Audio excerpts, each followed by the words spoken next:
And when you're happy with the overall quality of your project and the technical aspects of it, you can start to get ready to actually bounce it to disk. Now, one thing I would recommend is to actually listen to the project in full one last time, just to make sure that the volumes are right. You can actually always raise the general volume of your projects here using the master volume. The hand tool, you could take it up a couple notches or down a couple notches. And if you think that there's moments that require maybe a little louder or lower audio, you can actually create this anchor points here and touch your audio in different regions and take it up or down according to what you think is needed. If you're happy with it, you can leave it like that, or you can actually start from scratch, just hitting delete, selecting, hitting delete.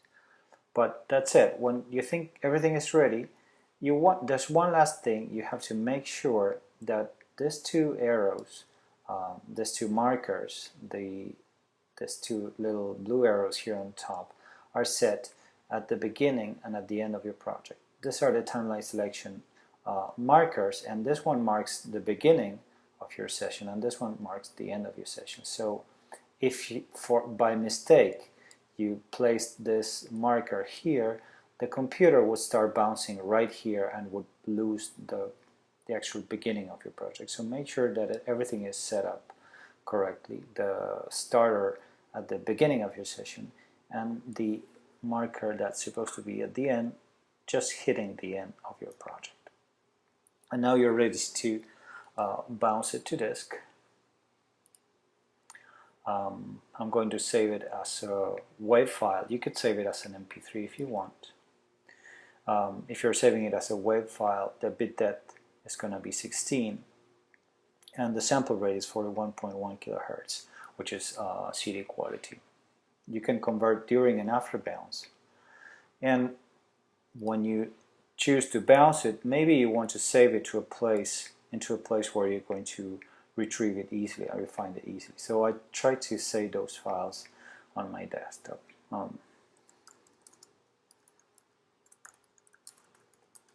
My business story, I'm going to hit save. Now sometimes my computer is not fast enough to bounce the entire project, so I may have after I hit save there could be an error message, so don't despair. It's just my computer. Yours are going to save your project fine. So let's try. Okay, the error message appeared, but let me try again, just in case.